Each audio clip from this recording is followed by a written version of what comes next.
pessoal, boa tarde. Sou a Camila, tô aqui para o nono episódio do podcast Suavemente e hoje com um tema super necessário: orgulho, identidade e saúde mental.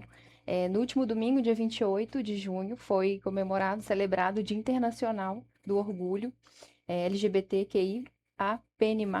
Estou aprendendo a falar a sigla e hoje a gente vai falar um pouquinho mais sobre questões de identidade, gênero, e discutir como que a psicologia também atravessa e auxilia muito, tanto é, a população quanto as pessoas que convivem, a família, a sociedade de modo geral. Então, é um assunto super pertinente e que eu vou ter a honra de chamar uma pessoa que está sempre comigo, né, para se apresentar de novo, que é a Sandy. E aí, em sequência, a gente vai chamar o nosso convidado também. E já agradeço de novo sempre a presença dela e vai ser ótimo. Olá, pessoal, tudo bem? Meu nome é Sandy, né? Como a Camila falou, eu estou aqui, então mais uma vez estou aqui. É um prazer estar aqui e falar, né, de um tema muito importante, que é orgulho, identidade e saúde A Sandy, mental. arreda um pouquinho. E como a psicologia, né, pode trabalhar, trazer essas questões para que a gente reflita melhor. E aí isso é em questão da sociedade toda contribuir, respeitar, tolerar e refletir sobre o assunto. E como a Camila falou, hoje tem mais um convidado, né, que é o Luiz, que eu vou passar a palavra para ele falar um pouquinho também, se apresentar. Oi, pessoal. Primeiro eu queria agradecer. É um prazer estar aqui com a Camila e com a Sandy, assim, duas excelentes profissionais que têm um trabalho incrível no podcast, em toda a relação delas com a criação de conteúdo. E eu acho que isso é importante, né, para a gente poder justamente criar conteúdo sobre o que é o sofrimento mental da população LGBTQIAPN+, né, que é justamente uma população que costuma procurar muito, né, apoio psicológico. E por mais que todo ano, né, tenha essa coisa de ser repetitivo, de da gente ter que trabalhar esse tema de uma forma assim mesmo buscando, visando a luta de direitos, né, não deixa de ser algo político, mas não deixa de ser necessário assim para a gente poder justamente entender o cerne de algumas questões que a gente vê no sofrimento psíquico na clínica no dia a dia, né? Ótimo. E já vamos começar já com uma pergunta que tem a ver com o título aí do nosso episódio, né? Que é sobre o orgulho. O que que de fato, Luiz, significa esse orgulho para a população LGBTQIAPN+. Porque muita gente tem dúvida, assim, né? Do que de fato, você falou de direitos, então queria saber um pouco da sua visão sobre esse conceito do orgulho. Uhum. É engraçado essa palavra, né, o orgulho, assim, porque quando a gente pensa em orgulho, a gente pensa justamente que é a gente gostar de quem nós somos, né? Uhum. Então é como identidade, como a gente se vê, né, não só diante do espelho, mas diante da sociedade, assim.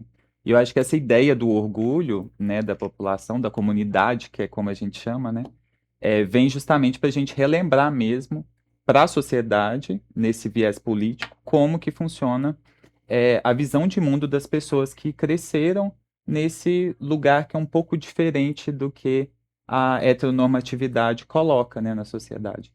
Então, o orgulho ele aparece justamente para se estabelecer perante a sociedade, assim, né? Não é uma visão muito é, ditatorial de colocar isso, mas sim de reafirmar nós mesmos, né, que Uhum. participamos da comunidade. Seria uma ideia mais assim, porque tem umas questões históricas também, se a gente for olhar, Uhum. que era algo muito velado, né? E o orgulho traz muito de mostrar, né? E ser quem é, de fato, né? Me lembra, remete um pouco isso também pra Na mim. própria psicologia, né? Se a gente for pensar assim, até 1990, que é uma data que eu me recordo, é, a própria psicologia ainda tratava, né, qualquer desvio padrão da norma heteronormativa como uma patologia. Então, não é muito raro você encontrar profissionais que lembram quando isso foi normatizado, né, no DSM e em outros é, manuais, né, de saúde mental. Justamente porque é algo muito recente, assim. Se a gente for parar para pensar, Nem 30 nem anos. 40 anos, né, assim, Uhum. 36 anos. E essa questão, assim, né, do orgulho é também da questão da data, né, que é a gente vai às ruas, até mesmo por lutas de direitos, né, de cada uma aí viver a sua identidade, viver a vida que realmente deseja. Então, mesmo que a parada, né, que tem em vários lugares e que vai ter, por exemplo, aqui em Belo Horizonte. E aí esse orgulho, ele entra nessa questão do orgulho de falar quem eu sou, mas também é um orgulho entra numa questão mais complexa, no sentido de que ainda a gente precisa lutar muito, e por isso que a gente precisa de um dia, né, para fazer essa marcha, essa luta. Acredito que entra nessa questão também. Uhum. E aí a segunda pergunta é uma pergunta que já vai caminhando aí para a gente entender um pouco mais sobre a questão do gênero, da orientação sexual. Uhum. Qual que seria essa diferença mesmo, assim, de identidade para orientação sexual?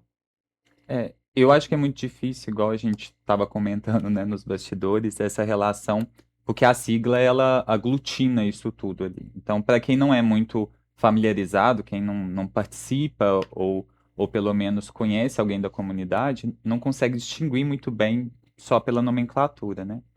Mas a gente parte justamente assim da palavra na etimologia mesmo. Quando a gente pensa em identidade, é justamente como você se identifica. Então, como você se coloca no mundo, né? Acho que o pessoal da existencial também coloca muito assim. Então, a identidade tem sido muito pauta para a gente discutir hoje em dia esses movimentos que discutem gênero e papéis sociais, né? O feminismo e outros movimentos, justamente porque é isso. Hoje em dia, o gênero, o papel social de homem e mulher, ele não tem dado conta de abarcar o que é identidade. Porque nós, seres humanos, somos plurais e a gente não tem como partir de uma lógica puramente biológica para descrever o que é uma identidade. Então, quando a gente pensa, né, num homem cis, numa mulher cis, num homem trans, numa mulher trans, a primeira palavra é o que coloca a identidade da pessoa. Então, isso é uma coisa que confunde muito. Se é homem trans, então é um homem que passou pelo processo de transição, né? Ou seja, ele se transformou para chegar na noção de identidade que é de um homem. Mas hoje em dia a gente tem as pessoas não binárias, as pessoas de gênero fluido, que elas não se colocam necessariamente nessa lógica extremista de dois papéis, né? Assim. E a orientação sexual é justamente, né, para onde que o afeto da pessoa, a libido da pessoa é orientada. Então, se a minha libido é orientada à figura masculina, e eu sou um homem cis ou trans, eu sou um homem gay. Então, a orientação sexual diz do afeto, diz da atração sexual que ela tem pela outra imagem da outra identidade de outra pessoa. Então, é meio complexo no início, mas a gente consegue ir separando aos pouquinhos. Uhum. Tem até umas pesquisas, não sei se vocês já viram no Instagram, falando sobre Ah, termos. Muita gente não sabe cis, né, não binário. Então uhum. é algo que é importante da gente diferenciar também e trazer. Você falou dessa questão da sigla. Eu queria que você aprofundasse nesse sentido, assim, você acha que ela limita nesse ponto? Então, isso é muito louco, né? Porque eu, partindo da psicanálise, tenho essa visão da importância do nome, né? Então, quando a gente nomeia algo, a gente está tomando posse daquilo. A gente está deixando aquilo com uma forma. Então, não é que a gente precisa normatizar alguém colocando a pessoa na sigla. Então, não é limitar a pessoa. Mas para a gente defender algo, né, para a gente levantar a bandeira da comunidade, a gente precisa de um nome. A gente precisa de levantar isso. E eu acho legal, assim, muitas pessoas criticam que a cada dia que passa a sigla se transforma, mas eu acho que isso mostra o tanto que a humanidade e a sociedade se transforma também com o tempo, né? E aí isso entra até mesmo, assim, a psicanálise ela vai trabalhar muito mais a questão da linguagem. Acho que Uhum, a linguagem ela transforma, o simbólico também ele é transformado. Então, se a sigla ela vai aumentando cada vez uma letra, é porque a gente vai vendo que a sociedade ela é múltipla, né? E ela vai se ressignificando. E aí essas pessoas elas precisam sentir representadas. E aí às vezes uma letra a mais, essa pessoa ela vai se sentir inclusa dentro de um grupo. Não é para deixar aquela pessoa em uma caixinha, mas é de mostrar para aquela pessoa que ela também pertence, né, a uma comunidade, a um grupo, e por isso que essa sigla, né, as letras vão aumentando em nossa comunidade, mas é mais no sentido de incluir aquelas pessoas que se sentem à margem. Acho que esse é uhum. o intuito de sempre ir aumentando. Mas, Os nossos pais, por exemplo, né? Eu acho que a gente tem mais ou menos a mesma idade, assim. Os nossos pais podem conhecer a comunidade mais por GLS, né? uhum, Que era a Primeiro sigla termo? que eles quero ver. usavam. Aham. Que é GLS, é gays, lésbicas e simpatizantes. Ou seja, todo mundo que é de boa com quem é da comunidade que desvia dessa norma padrão. Hoje em dia, não basta, né? Não existem só homossexuais, né? Que são os gays e as lésbicas. Existem uma, uma gama de outras Uhum. configurações, né? Então é importante ver como que isso a gente é concreto, né? A gente palpeia isso. Uhum. E que é super recente, né? Uhum, Essas é super. nomeações e essas. Tanto que eu até perguntei à Sandy, né? Cada site falava uma nomenclatura e ela até me trouxe que não é errado falar, mas que é importante a gente sempre trazer o termo mais atual, né? Que é o que abrange mais isso, né? E antes da gente continuar, eu quero chamar um recadinho da Implantar. Sabe aqueles momentos simples, Nada. mas que fazem seu dia valer a pena? Uma prosa tranquila, um filme no fim da noite ou aquele trabalho que precisa dar certo, sem dor de cabeça. É para isso que a Implantar Telecom está aqui, para caminhar junto com você no dia a dia. Internet rápida, estável, daquelas que você usa e nem precisa se preocupar. E se precisar, pode contar. Tem sempre alguém do outro lado pronto para te ajudar. Porque no fim das contas, não é só sobre internet, é sobre estar perto, mesmo quando está longe. Implantar Telecom, conectando você do jeitinho que tem que ser.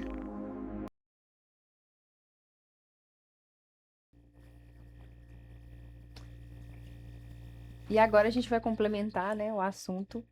Foi muito importante que o Luiz trouxe, né, para esclarecer. Acho que já dá um bom corte já de início, né? Vai ter um Uhum. corte para a gente poder esclarecer e deixar essas informações mais acessíveis para as pessoas que acompanham a rede também. E a gente vai trazer um pouco mais para a psicologia agora, né? Como que a psicologia pode é, abraçar, enfim, como que a gente deve proceder tanto como profissional é, quanto assim com os pacientes que vierem, né? Como é que a gente lida com isso? E como a gente estava falando dessa sigla, né, que ela vem aumentando com o tempo, e que isso é muito importante no sentido de representatividade, e aí entra a questão do preconceito e da homofobia, né? E aí a pergunta que eu gostaria de fazer é de como a homofobia ela impacta na saúde mental. E quando eu falo homofobia, é o preconceito geral que todas essas pessoas que pertencem a essa sigla, né, passam em nossa sociedade, em nosso contexto. Eu acho que essa é a pergunta de US$ 1 milhão, né? Assim, porque não dá para responder de uma forma completa. A gente vê vários tipos de sofrimento que partem daí e a gente não tem como limitar eles a só o preconceito que a gente sofre na sociedade, né? Mas é uma coisa assim que a gente vê muito no consultório, é justamente esse movimento que o sujeito tem de se colocar extremamente contra aquilo que ele tende a reprimir. Então, quando a gente fala, por exemplo, da masculinidade frágil, né, o homem heteronormativo que está naquele lugar privilegiado, né, ele tem que defender aquilo, de certa forma. E aí, eu trazendo a sardinha para a psicanálise, né, de forma inconsciente, claro, né, a gente tenta trabalhar que as pessoas não são preconceituosas conscientemente, né, nem sempre é assim. Mas, e isso dentro do consultório, a gente vê justamente isso, esse movimento de ir contra a corrente. Então, ao invés de eu lidar com uma questão minha acerca de uma possível atração ou do meu afeto referente a outro homem, né, ou a outra mulher, né, do mesmo gênero, assim, eu vou contra. Eu repudino, repudino. Repudio. Repudio? Eu repudio essa postura. E aí que começa a violência, sendo que nem tem a ver com a outra pessoa em si. E isso, tanto do lado do agressor, né, que é a pessoa que está ali praticando a homofobia, a LGBTQIAPN+, fobia, tanto com o paciente que procura a gente no consultório. Eu percebo, assim, que, não sei se vocês, né, têm muito esse contato, mas eu sinto muito que as pessoas da comunidade em si, elas tendem a compensar isso de alguma forma. Então, assim, quando a gente vê crianças, né, no consultório, se a gente for reparar, um menino gay, uma mulher lésbica, alguma criança que desde pequena já tem traços assim de não se identificar com o gênero, ela vai tentar compensar isso aos pais, sabe? Então é muito comum, assim, os meus pacientes que são da comunidade, eles serem gênios na escola, sabe? Eles são aqueles meninos exemplares, aquela criança que não dá trabalho, Uhum. sabe? Uhum. É essa criança. Ou então aquela criança super caladinha, que não quer interferir ou colocar nenhuma posição do desejo dela, e para psicanálise desejo é tudo, né? Então, assim, quando a gente vê isso na escola, e aí, por isso, a importância desse debate até nas escolas, né? Que é quando o sujeito é constituído, quando a gente vê isso na escola, a gente vê fora dela também, né? Porque a escola é uma instituição que representa a sociedade ali dentro também, que vai ensinando a criança as normas, como que aquilo funciona. E aí, se dentro da escola ela já sente essa diferença, e ela vê que ela tem que lutar demais para compensar esse lado dela que talvez não agrade professores, familiares e tal, pensa fora da sociedade, né? Assim. E isso que você falou, assim, eu até concordei aqui quando você estava falando, porque é isso, assim, na clínica também, assim, não atendo muito criança, mas adolescentes, jovens, adulto, e aí é esse comportamento, assim, é claro, trazendo aqui para o olhar da TCC, é mais essa questão da validação, Uhum, né? Então, calma aí, eu já não sou hétero, então eu tenho que ser muito bom em algo, porque aí eu vou ganhar pontos com a minha família, eu vou ganhar pontos, né, na escola, eu vou ganhar pontos com a minha família. Ah, ele é gay, mas, né, Ele é ele ótimo na é ótimo escola. estudante, né, ele é ótima aluna. Ela é lésbica, mas tem que ver ela com a religião, né? Então, enfim. Aí é como se na balança da vida eu sou ruim, entre aspas, tá, gente? É como a Uhum. sociedade, de certa forma, nos olha. Então eu tenho que ser bom em algum outro contexto para dar equilibrada nessa balança.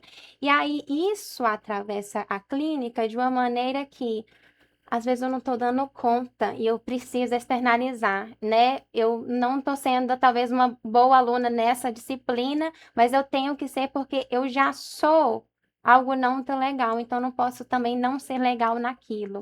E aí isso atravessa a clínica e querendo ou não, isso é uma homofobia muitas das vezes interna.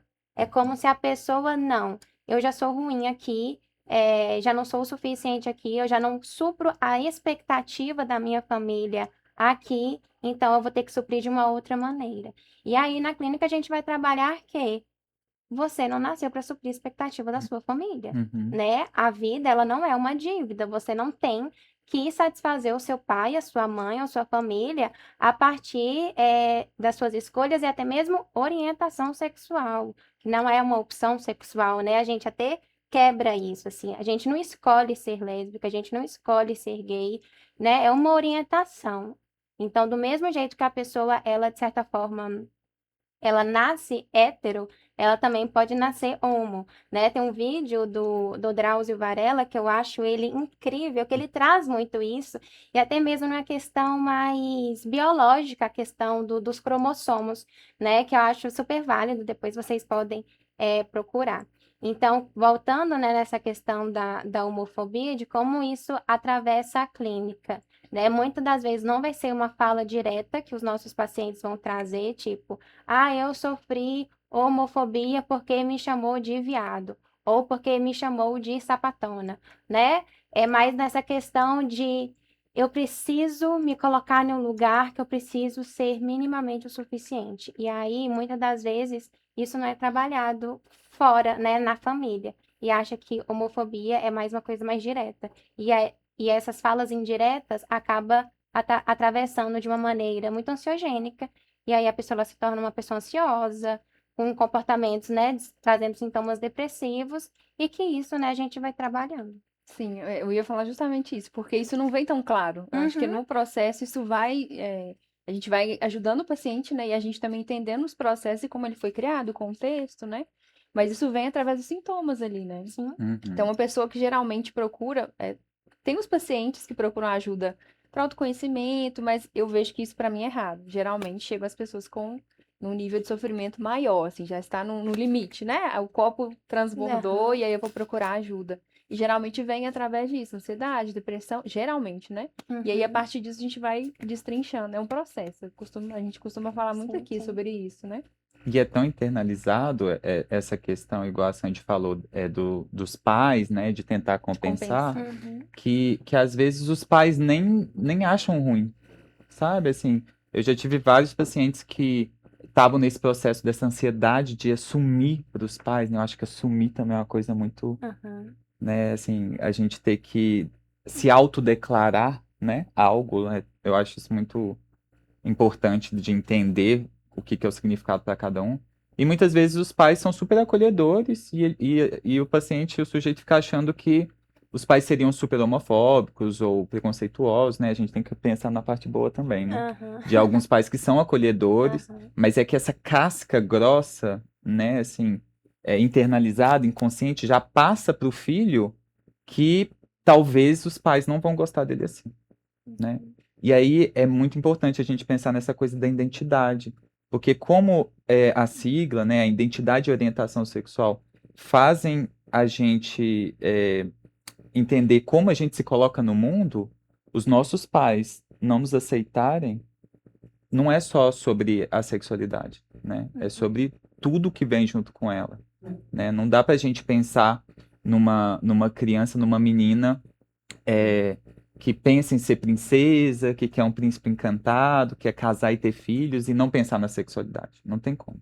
Uhum. Então, se do mesmo jeito que a menina sonha em ser princesa, que é um sonho que parece não ter nada a ver com sexualidade, tem a ver, imagina para quem tem que reconstruir todo esse arcabouço que a gente sonha, que é o conto de fadas, para entender como funciona uma, uma perspectiva diferente dessa heteronormatividade, né? Uhum. E aí eu sempre toco nessa palavra assim da representatividade, porque quando você fala, né, essa questão dessa menina que sonha ser uma princesa, mas e aí ela fala assim, poxa, eu quero ser uma princesa, mas eu não quero me relacionar com um príncipe. E aí, E aí, Não né? existe, né? Não Assim, existe. E aí falta, né, essa questão da representatividade e curiosidade. Esses dias eu estava até com o Luiz, a gente foi nesse encontro de luzes, né, que tem aqui em Belo Horizonte, e aí a gente viu algumas pessoas idosas, assim, acima de 60, a gente 70, emociona. 70 anos, e aí a gente vê, né, o trejeito e tal, a conversa sobre o assunto,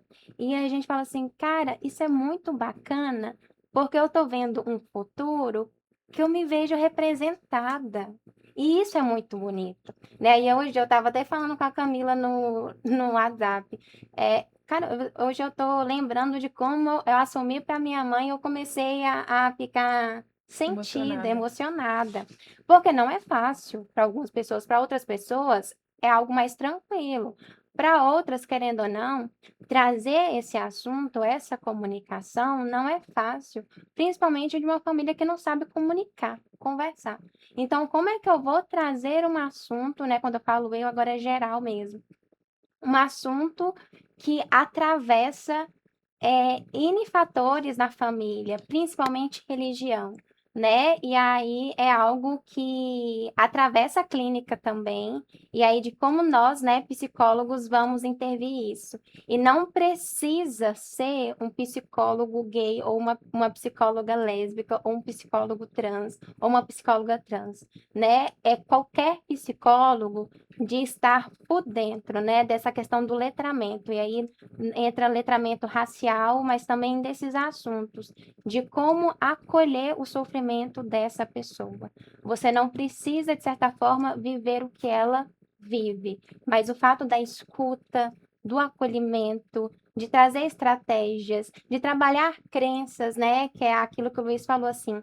Nossa, mas a pessoa fica com medo de falar e às vezes vai ser uma conversa tão que os pais vão entender Mas às vezes são crenças internalizadas, né, cristalizadas, que a pessoa começa a catastrofizar. Não, mas se eu falar isso, a minha família vai me mandar embora, né? A minha família, ela não vai me chamar para os lugares. E que, infelizmente, isso acontece em algumas famílias. Às vezes não foi a minha realidade, não foi a realidade do Luiz, mas é a realidade de algumas pessoas. E aí, de como nós, psicólogos, né, podemos trabalhar dessa maneira. Aí eu passo a palavra, né, até mesmo para Camila e para o Luiz, de como a gente também pode trabalhar isso na clínica. Muito, muito importante isso, né, Sandy? Porque é algo que não tá. Igual você trouxe o exemplo do casal, eu acho que é algo que se torna diferente porque não é algo que a gente vê muito, assim, né? E é algo que é tão pouco tempo que está sendo mais respeitado, assim, a gente sabe que está ainda avançando e que não é ainda o mundo ideal, né? Em relação à homofobia, respeito à violência, inclusive tem números, né, que a gente vai trazer Sim, sim. em relação à violência, né, no Brasil, que são tristes da gente pensar. Então, assim, caminhou, evoluiu, mas tem muita coisa ainda para ser feita. Mas quando a Sandy trouxe esse exemplo, eu não sabia, né? Achei muito, muito interessante, porque é uma esperança, é algo que traz ali, assim, essa liberdade deles, na idade deles. Eu acredito que por serem mais velhos também tiveram que romper até mais coisas Sim. por conta dessa questão mesmo, né, do gênero não, da questão da idade mesmo, e que tudo antigamente era mais difícil, né? Então, eu acho que é um exemplo ali, né, essa representatividade é muito interessante. E aí eu queria trazer uma pergunta, né, porque a gente está trazendo pessoas que buscam essa ajuda psicológica, a gente tem um acesso, a gente consegue acolher, e o psicólogo também tem que ver ali essa questão do contexto, né? Sempre olhar para isso de uma forma que ele entenda que isso é um ponto que perpassa esse sujeito, igual a gente trouxe no início, né? Da pluralidade, pluralidade do indivíduo, né? A gente está até comentando que na faculdade eu vi muito pouco sobre, então é algo que por fora a gente precisa estudar, precisa correr atrás. Então, os profissionais que estão se formando, estão na faculdade, a gente precisa correr atrás. Eu acho que é válido também as faculdades, enfim, as matrizes irem se atualizando ali, porque é algo muito necessário para ter isso desde a formação. Né? Tem escola também, igual a gente comentou, as crianças, acredito que começa antes até, né, dessa escolha da faculdade em si.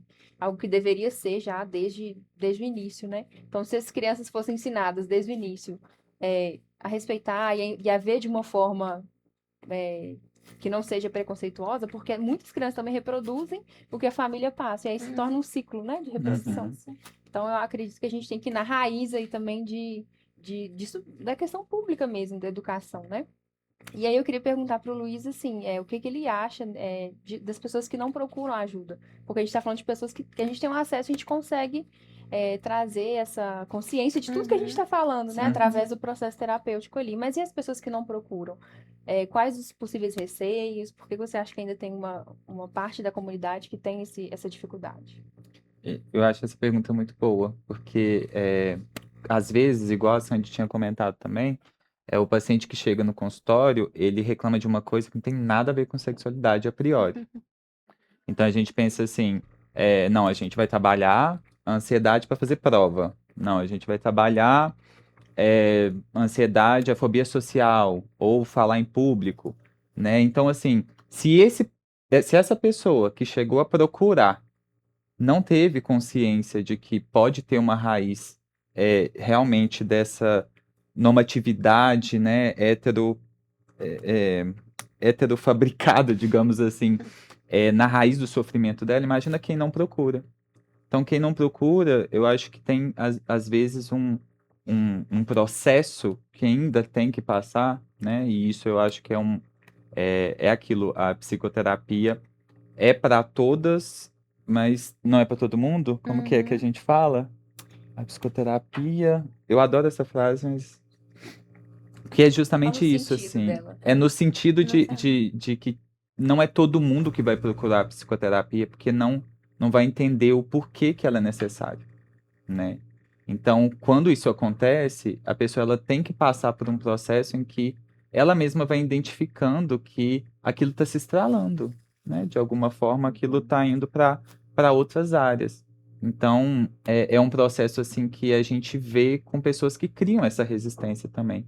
E muitas vezes essa resistência, tal como essa negação desse lado que não é bem aceito pela sociedade.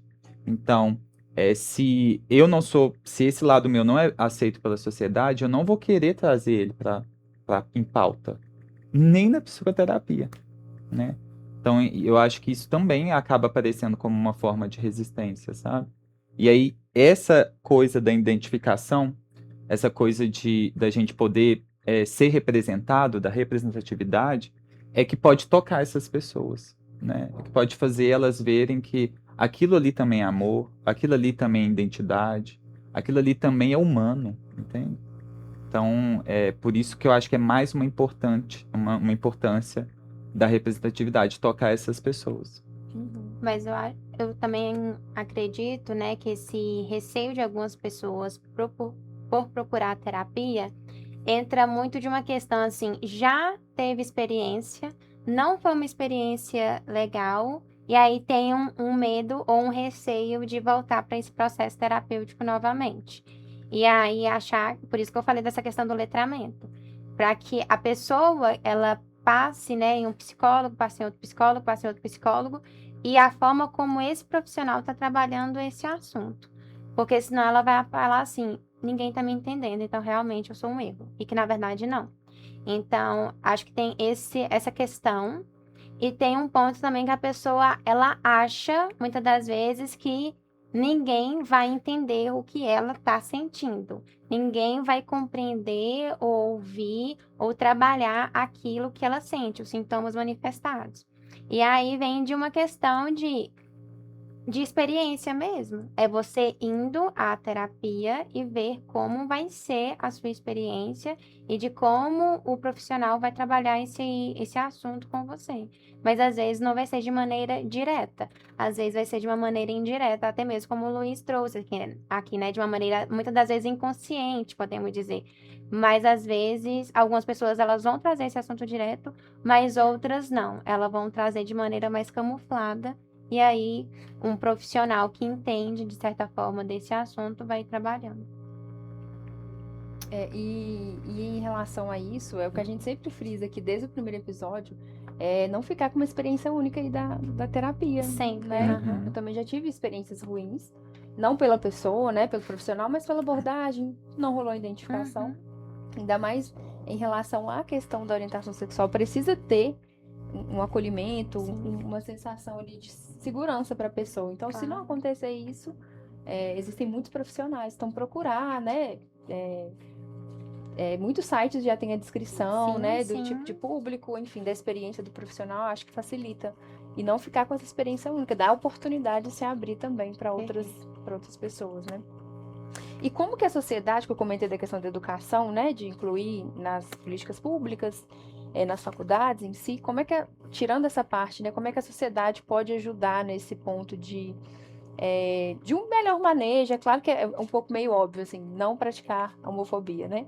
Mas além de questões mais práticas, assim, para a gente poder trazer para as pessoas que estão assistindo, assim, algo que às vezes as pessoas não sabem que ajudam, né, que favorecem e que é um manejo mais adequado, assim, para lidar. Ou às vezes tem alguma dúvida, tem algum receio, como é que aborda, como é que elas podem abordar sobre isso? Uhum.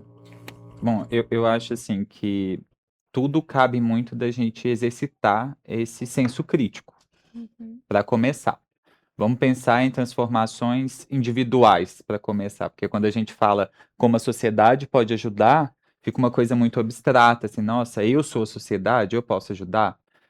Pode, eu acho que tem que partir de um senso crítico próprio, de falar, não, peraí, essa normatividade que está sendo imposta para mim, ela é algo que eu aprendi, ela é algo que vai fazer mal ao outro, ela é algo que realmente me coloca numa posição, né, igual a Sandy falou, de uma crença cristalizada, de algum conceito que eu nunca toquei antes e que eu deixei lá, eu aprendi e deixei lá. Porque é isso, assim, às vezes a gente tem que parar para pensar por que que a gente olha as pessoas da forma como a gente olha. Porque até nós da comunidade, né, assim, dentro da comunidade, há muito atrito também, Uhum. muito atrito. Então, assim, existem pessoas da comunidade que são homofóbicas, que são transfóbicas. Então, assim, por que que eu tenho que parar para pensar, por que que eu olho para uma mulher trans e aí eu me coloco na posição de julgar se ela é mais próxima de ser cis ou não, se ela é bonita por causa da aparência ou não, assim, por que que eu consigo fazer isso com ela e não consigo fazer com uma pessoa cis, sabe? Por que que eu posso julgar um casal gay se beijando, mas eu não posso julgar um casal hétero se beijando na praça, por exemplo? Então, assim, eu acho que pensar por que que a gente trata as pessoas diferentes já é um primeiro passo incrível, sabe? E aí, depois disso, aí a gente pensa na representatividade. Uhum. Então, se tratar diferente é errado, então vamos representar de forma igual, né? Porque aí você não precisa nem ensinar, Camila, né, Sandy? Não precisa nem de professor chegar lá e com kit gay, né, como o pessoal fala, e ensinar as crianças o que é isso. Não precisa. Se ela vê que aquilo ali é só mais uma forma de se relacionar, é só mais uma forma de se ver no mundo, ela não vai questionar. Ela não vai falar assim, não, tem que ter preconceito contra essa pessoa porque ela se relaciona com alguém do mesmo sexo. Não vai ter isso. Então, eu acho que é importante a gente entender o quanto que é trazer a igualdade no sentido do orgulho, né? é, Cabe nesse sentido, de realmente colocar as pessoas que não têm tanto contato em contato ao outro, né? Acho que é isso, né? A psicanálise traz muito esse olhar do outro. O inconsciente é o discurso do outro. Então, quando a gente fica com esses pensamentos obsessivos, ou quando a gente é machista, quando a gente é homofóbico, a gente sempre tem isso. A gente que eu falo é eu, vocês, né? Todos que estão assistindo a gente tem algumas coisas alguns pensamentos que vêm automaticamente, que a gente às vezes reproduz e passa pano e fala que é um humor negro, ou é, né, assim, alguma coisa, as palavras, né? Outro Uhum. dia a gente estava comentando como que o vocabulário, ele também é racista, ele também é homofóbico. Então, você parar e pensar assim, nossa, o que que significa isso que eu estou reproduzindo, né? A própria palavra já fala, reproduzir. Será que eu quero reproduzir ou existir de fato, sabe? Para poder estar ali e entender como as pessoas são, como que o outro vai te ver, como você vai ver o outro, porque não é fácil. A sociedade ela tem embates, né? E isso também faz parte da sociedade. Mas é algo que quando a gente para pensar, e aí o problema, né, na sociedade hoje em dia é parar. Mas quando a gente para pensar, a gente vê que a gente faz algumas coisas que não fazem mais sentido, né? A gente vê várias celebridades aí pedindo desculpa por tweets antigos, né? Uhum. Sendo canceladas, né? A gente vê aquelas. Poxa, outro dia a música da Xuxa lá, do negócio do índio. A gente não fala mais índio, a gente fala indígena, né? A língua, a cultura, ela vai evoluindo e a gente tem que sim reparar isso. A reparação histórica, ela parte disso. O racismo existe, precisa de reparação histórica, a homofobia existe, precisa, o machismo. Todos esses movimentos estão aí pedindo orgulho das pessoas para a gente levantar essa pauta, ter visibilidade, ter representatividade e repensar e reparar isso. Porque foi um dano, foi um trauma, né? A AIDS foi um trauma. A AIDS foi um trauma na sociedade, assim, é, na década de 80 e 90, em que todo gay tinha AIDS. Então eu não vou te encostar, porque era uma doença nova, eu não sei como é que é transmitida, né? E aí o não encostar, o ter nojo, começou dali e pode estar incrustalizado até hoje em várias pessoas. Esse casal que a Sandy e você comentaram, né? Pela idade, eles passaram muito, eles passaram sobre o Uhum. surto de AIDS. Então, assim, pensa tudo que a população sofreu, a comunidade LGBT, né, num todo sofreu e que ainda não foi reparado, né? Então a gente tem que parar e repensar o tanto que esse sofrimento ainda está à míngua, né? Ainda está pouco amparado, né? Eu acho que quando a gente traz também essa questão da sociedade para esse olhar, é da gente entender que ninguém nasce preconceituoso, Uhum, né? O preconceito, ele não é inato, ele é construído a partir da forma, a forma como você foi incluso e inserido no mundo. E isso, às vezes, vai partir de uma socialização primária, né? Que é essa socialização que você tem em casa primeiro. E aí você vai reproduzindo esse preconceito, que muitas das vezes parte de uma doutrina. Você não questiona, você tem medo de questionar, você tem medo de perguntar, e aí você reproduz, né? Então, aí entra muito algo que vai ser um pouco polêmico, a questão religiosa, Uhum. né? Que aí traz uma doutrina, você não questiona, você não pode perguntar, você não pode trazer uma reflexão, e você acaba reproduzindo e falando.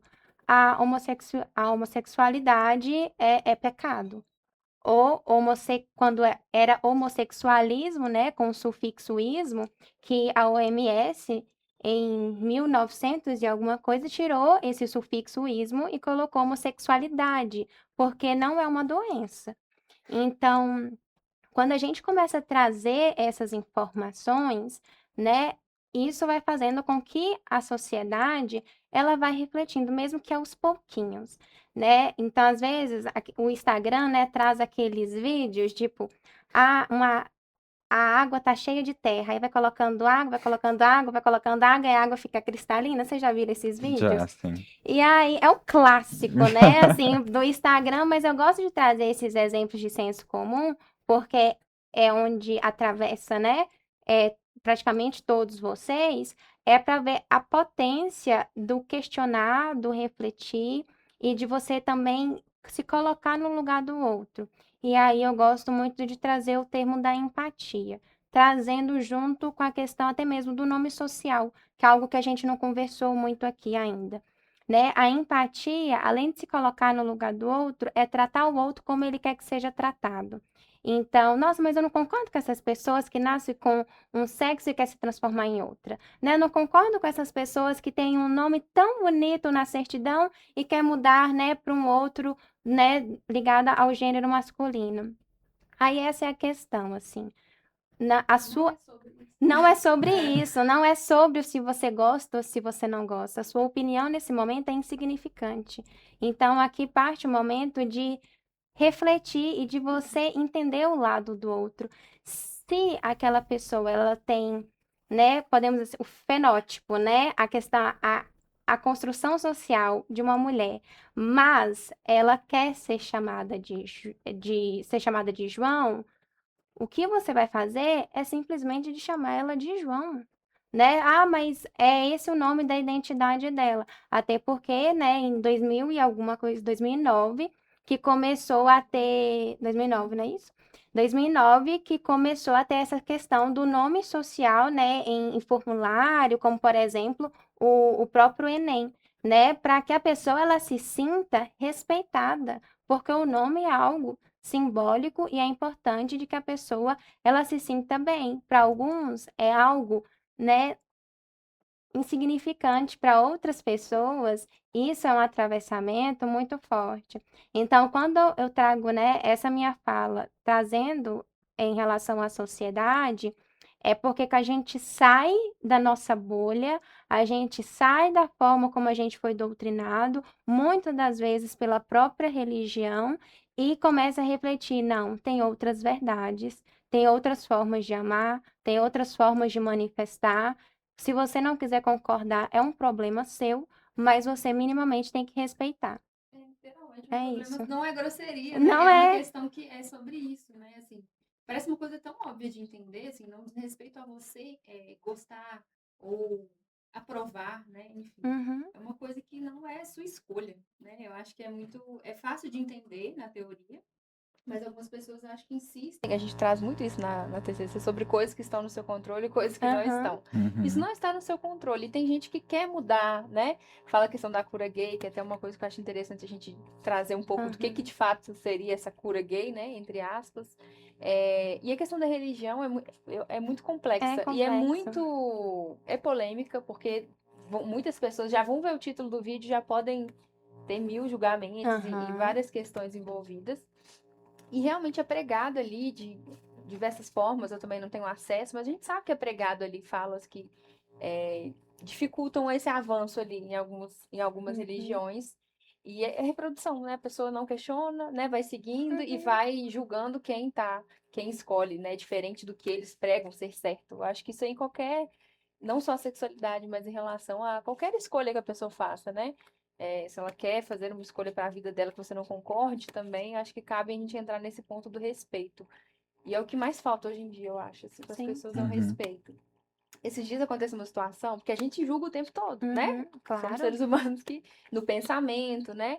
E aí aconteceu uma situação que eu fiquei feliz, porque eu tento me policiar também nesse sentido, não em relação a esse tema específico, mas em Aham, relação a julgar. claro. Por exemplo, mulheres. Não quer dizer que a gente é feminista por ser mulher. A gente também tem pensamentos machistas. Uhum. E aí, eu escutei o caso de uma pessoa que escolheu, enfim, escolheu uma situação amorosa que, enfim, ela escolheu várias vezes a mesma coisa e não tá dando tão certo. Tipo Uhum. isso.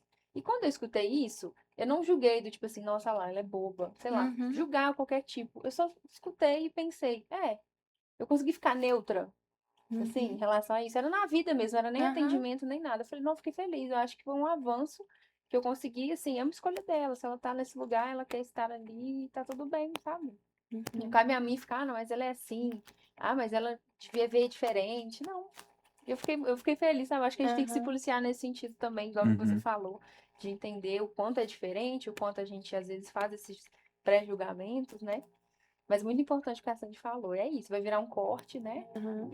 Muito importante deixar isso claro, né? E que até onde vai, né, o seu movimento, porque tem um certo limite. Porque tem sofrimento, eu falo que tem vários tipos de sofrimento. Tem um sofrimento que a gente escolhe, e aí isso eu vou compactar muito com a psicanálise, Uhum. né, que é quase como uma escolha inconsciente, mas tem sofrimento que não é escolha, infelizmente. E a pessoa aqui, né, já trazendo para esse assunto, a gente não escolhe esse sofrimento, mas a pessoa que nos julga, ela escolhe estar nos julgando. E aí é Uhum. para ela refletir sobre isso. Sim. Se desse pra gente escolher, você acha que a gente A gente ia escolheria escolher ser lésbica ou. sofrer isso, né? É, Assim, eu acho que não é difícil de repensar, né? Pra ver se faz sentido, assim. Porque é isso. Acho que ninguém escolheria ser uma minoria se pudesse. aham, É um preço alto, assim, né? E você ganha o quê? Você só tá pedindo o mesmo direito que o outro e às vezes você não tem, então você não tá ganhando muito a mais. é isso. E antes da gente continuar, a gente vai escutar mais um recadinho da Implantar.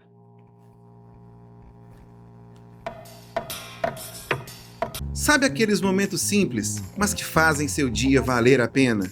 Uma prosa tranquila, um filme no fim da noite ou aquele trabalho que precisa dar certo, sem dor de cabeça. É para isso que a Implantar Telecom está aqui, para caminhar junto com você no dia a dia. Internet rápida, estável, daquelas que você usa e nem precisa se preocupar. E se precisar, pode contar. Tem sempre alguém do outro lado pronto para te ajudar.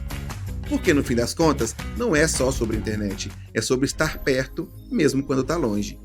Implantar Telecom, conectando você do jeitinho que tem que ser. E aí a gente está caminhando para o final do podcast. É um assunto que renderia mais um episódio. Então já Sim. fica um convite para você voltar de novo, para a Claro. gente falar mais sobre. É um tema que cabe não só em datas, mas a gente trazer isso em outros momentos também. Uhum. Sim. E é interessante, né, Sandy, os dados, né, que você vai trazer para a gente em relação. É muito triste falar isso, mas eu acredito que é importante e necessário para a gente ver o quanto que é importante falar sobre isso, né? E trazer esse assunto como algo realmente, assim, né, emergente. Uhum. Então, né, trazendo mais essa questão quântica, porque eu acho que é muito significativo, porque quando a gente traz um dado assim numérico, a gente vê às vezes a proporção, né? É importante que a gente coloque aqui que o Brasil, né, tá no ranking aí de um país que mais mata pessoas trans, né, transexuais.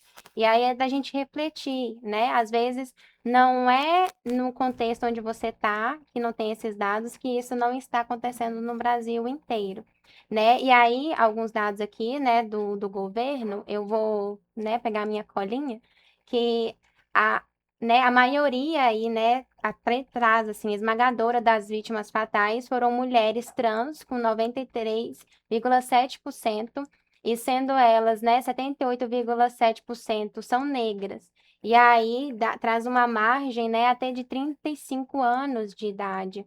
Então, é uma faixa etária que a gente fala assim, aí, cadê essas outras pessoas que não vão ver as representatividades?